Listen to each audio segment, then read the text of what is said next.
এই আজিজ এবং বেনজিরের মতো কুলাঙ্গার লোকেরা এই গোয়েন্দা সংস্থা এবং এজেন্সিগুলো পরিচালনা করতে দায়িত্ব আছে। এই শয়তানগুলো এই বিরোধী দলের নেতা কর্মীদের মনে ভয় ঢুকাতে এই হামলাগুলো করাচ্ছে। আপনারা দেখেছেন গোলাম মাওলা রনি এই ঢাকা বিশ্ববিদ্যালয় তার বাসায় থেকে ফেরার পথে আপনার ঢাকা বিশ্ববিদ্যালয়ের মতো জায়গায় আক্রমণের শিকার হয়েছেন। ছাত্র দলের সাবেক সভাপতি এই শিল্পকলাতে হামলার শিকার হয়েছেন। এটা গোয়েন্দা সংস্থাগুলো করাচ্ছে। এই আজিজ এবং বেনজিরের মতো কুলাঙ্গার লোকেরা এই গোয়েন্দা সংস্থা এবং এজেন্সিগুলো পরিচালনা করতে দায়িত্ব আছে। এই শয়তানগুলো এই বিরোধী দলের নেতা কর্মীদের মনে ভয় ঢুকাতে এই হামলাগুলো করাচ্ছে, যাতে বিরোধী দলের নেতা কর্মীরা কথাবার্তা কম বলে, মানুষকে উত্তেজিত কম করে, আন্দোলনমুখী কম থাকে। আমার গলা একটা রশি পরিয়ে দিয়েছে। আপনারা জানেন, একটা বক্তব্য দিয়েছিলাম, সেইটার জন্য 6 দিন আদালতে এই পর্যন্ত গেছি। আদালতে অবমাননা হয়েছে। বিপিনের বক্তব্যে আদালতের ইজ্জত শেষ হয়ে গেছে।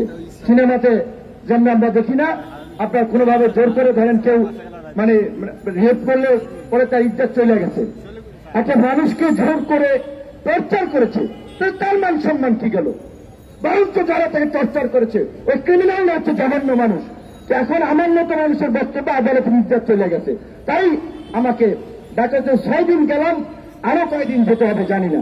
তো সেই কারণে এখন রাজনীতিবিদদের বক্তব্য দেওয়া মুশকিল হয়ে যাচ্ছে।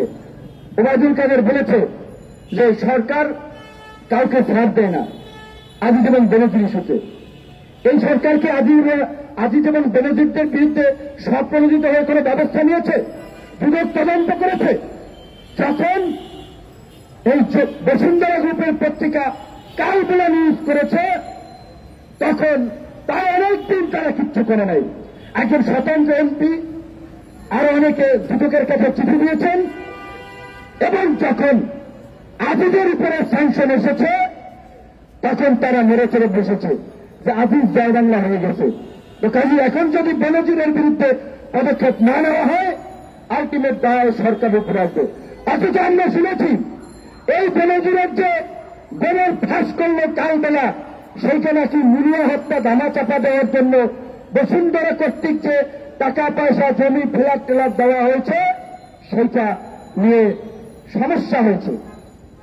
তাই এক মানে হচ্ছে মানে কুকুরে আর কুকুরে হাড্ডি নিয়ে দৌড়তেছে, এদিকে সাংবাদিক ছবি তুলে ফেলাইছে। মানে অবস্থাটা এরকম যে তারা নিজেদের অপকর্ম ভাগ বাটোয়ারায় ঘাটতি করেছে, তাই এইটা পত্রিকা এসেছে।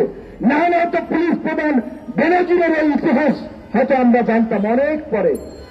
আজিজ সাহেবের কথা সেনা আইনে বিচার হবে অর্থমন্ত্রী বলেছিলেন। তো যখন পাওয়া ছিল তখন কি করেছেন? কিছু করতে পেরেছেন?